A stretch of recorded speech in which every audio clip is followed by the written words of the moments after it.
Olá, como nós prometemos, estamos enviando essa aula falando um pouquinho sobre as lesões musculares, as lesões no tecido conjuntivo que acontecem durante a gestação, durante o parto e como algumas medidas podem ser muito úteis para prevenir essas lesões e fazer com que a mulher retorne o mais rápido possível às atividades físicas no pós-parto e ainda ter menos sequelas durante toda a sua vida, principalmente depois da menopausa.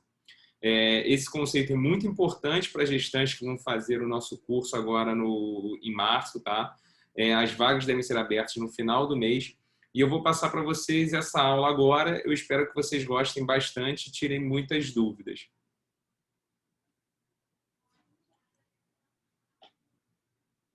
Vamos lá, compartilhar tela.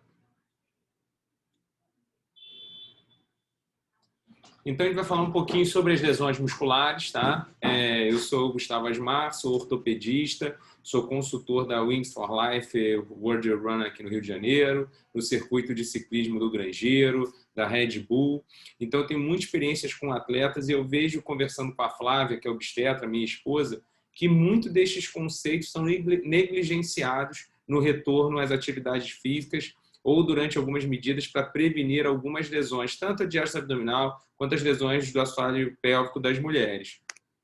Tá? Sempre que a gente fala em lesão muscular, a gente tem que levar em consideração a anatomia, que é o formato do corpo dessa pessoa, a biomecânica, que é como o corpo da mulher funciona, e a energia, que é o que a gente tem o equilíbrio entre o que a gente come e o que a gente gasta com, por exemplo, amamentando, dormindo mal, algumas questões que são bem marcantes no puerpério.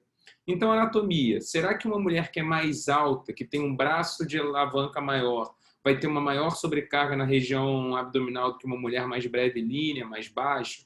Será que uma mulher que treinou durante a gestação, que ativou a musculatura correta, que fortaleceu o assoalho pélvico, vai ter um melhor funcionamento dessa região, vai sofrer menos durante a gestação, vai ser menos agredida e ter uma recuperação mais rápida no pós-parto? Então, tudo isso a gente tem que levar em consideração quando a gente pensa nas lesões que vão acontecer durante essa fase da vida da mulher. Outra questão importante que a gente tem que levar em consideração, por ser essas lesões musculares multifatoriais.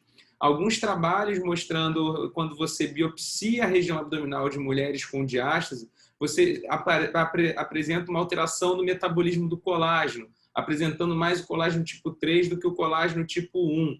Então, isso é muito importante quando a gente fala em diástase, não só apenas a questão do exercício, esse marketing do milagre, do melhor exercício.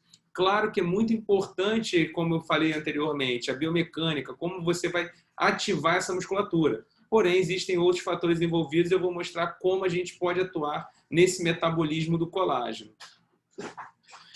Alterações genéticas, a gente traz isso muito das lesões musculares em atletas. Quem tem alteração do gene COL5A1 tem uma tendência maior a ter alteração do tendão de Aquiles, lesões do tendão de Aquiles, e também uma associação com alterações da mobilidade desse tornozelo. Isso é muito importante. Existem fatores genéticos relacionados a essas questões musculares que acontecem durante a gestação e no pós-parto, e elas não podem ser negligenciadas. Tudo isso tem que ser levado em consideração quando a gente pensa num descanso, num planejamento de treinamento, fortalecimento de algumas determinadas regiões, suporte nutricional. Então, a gente quer ensinar para vocês a importância de vocês serem ativas no processo, serem acompanhadas por bons profissionais para poderem voltar aos treinos o mais rápido possível no pós-parto, mas sempre a prioridade é segurança e evitar esses problemas que vocês vão carregar ao longo da vida, que são as disfunções do assoalho pélvico e a diástase abdominal, que são as musculaturas, né, as regiões que vão ter maior lesão dos grupamentos musculares. Isso é muito importante vocês terem em mente, tá? Aqui uma imagem dessa região que é muito alterada na gestação.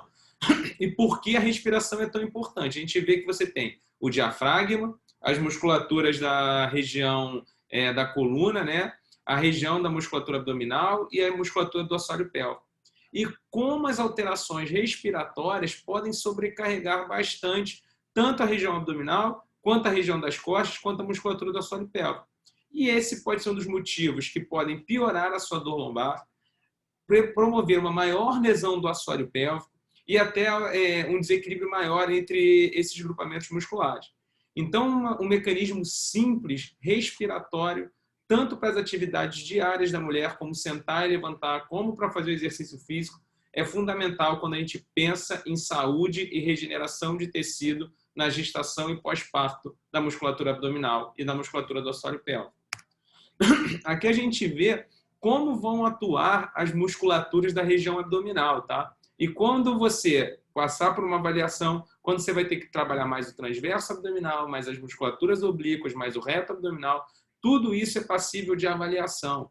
Com você conversar com o seu obstetra, com o seu fisioterapeuta pélvico, traçar uma estratégia integrada, interdisciplinar com esses profissionais. E quando a gente pensa nisso, a gente vê muitas pessoas falando: fortaleça, faça uma ginástica hipopressiva que você não vai ter diástase, faça o melhor abdominal para diástase. Se a gente pensar que todo o nosso corpo é integrado, será que o quadril, por ser muito próximo da região abdominal, toda a musculatura, toda essa biomecânica do quadril, não vai alterar também a região abdominal? Aqui no lado, que é essa figura do lado esquerdo, no lado direito de vocês têm aqui uma alteração, como é complexo os vetores de força que acontecem no seu assoalho pélvico.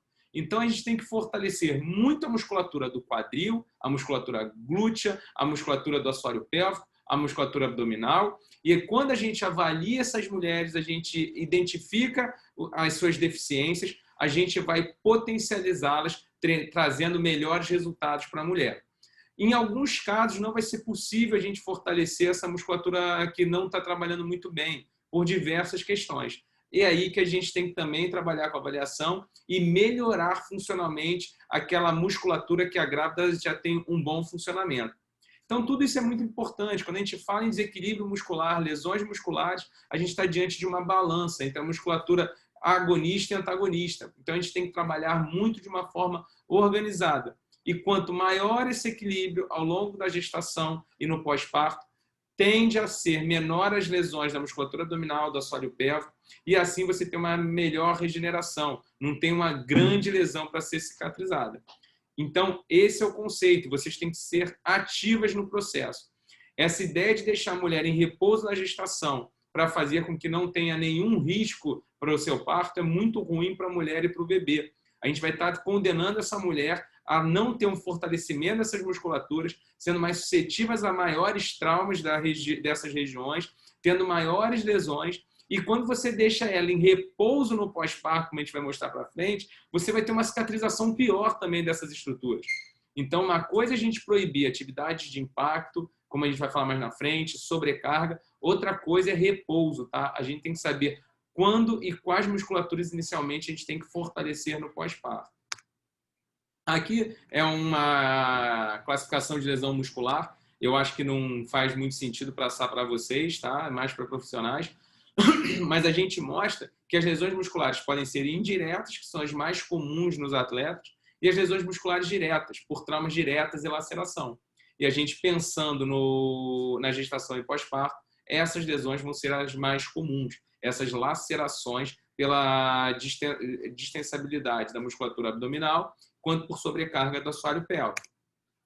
Essa parte aqui, o objetivo não é trazer ciência para vocês, deixar complicado o processo, é apenas mostrar o nosso raciocínio, por que a gente não pode falar se vai voltar em 6 semanas, se vai voltar em 15 dias, porque quando a gente fala em cicatrização e reparo de tecido, nosso corpo tem essas fases, que começam com a fase inflamatória, o sangramento, logo após o parto.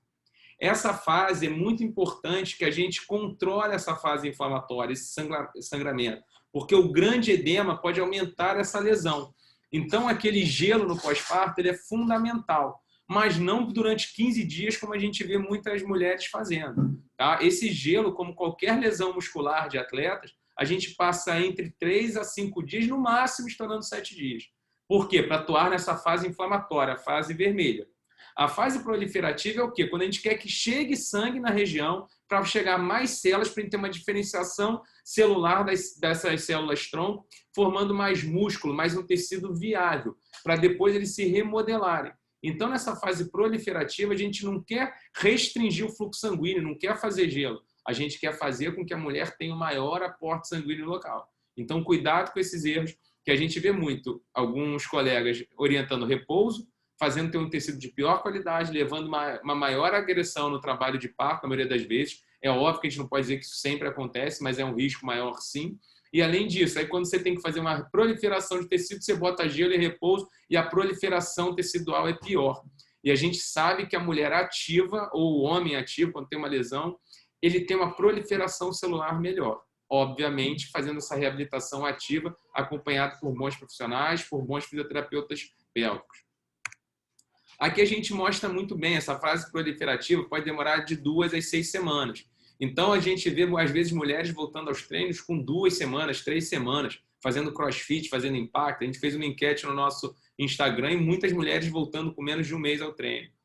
Ela pode não sentir nada nesse pós-parto, achar que está super bem, super saudável, só que o que ela está fazendo, ela está gerando sobrecarga num tecido que está doente, que não tem capacidade de contração, vai formar mais fibrose e ter um risco maior de diástase e de incontinência urinária de esforço, que pode muitas vezes aparecer ou se magnificar na menopausa. Então, os problemas que a mulher tiver nesse pós-parto imediato podem trazer repercussões ao longo de toda a sua vida. Então, é muito importante respeitar esse período. Ah, mas quando é que você vai liberar 3 semanas, 6 semanas, 2 meses? Vai depender muito de como foi, de quanto a mulher engordou na gestação, de quanto foi a distensibilidade da musculatura abdominal, a sobrecarga no assoalho pélvico, a força abdominal que ela tem, a força do assoalho pélvico que ela tem, o preparo físico dela, dor, a via de parto, se ela teve uma maior lesão, uma laceração maior ou não, tudo isso vai interferir no processo. Mulheres que quiserem retornar mais precocemente, a gente orienta com 15 dias voltar com a fisioterapia pélvica. De acordo com a força desse assoalho pélvico, da musculatura abdominal, a questão respiratória, a gente pode não até antecipar um pouco esse retorno das 6 semanas. Tá? Mas para isso, as avaliações funcionais, que a gente vai falar muito no nosso curso, tem que estar muito bem calcadas. Tá? Não é uma questão de achismo, não é uma receita de bolo. Ah, toda mulher com 6 semanas pode voltar a fazer o exercício físico. Não é bem assim que funciona. Agora, toda mulher vai se beneficiar em iniciar uma fisioterapia pélvica em torno de 15 dias pós-parto.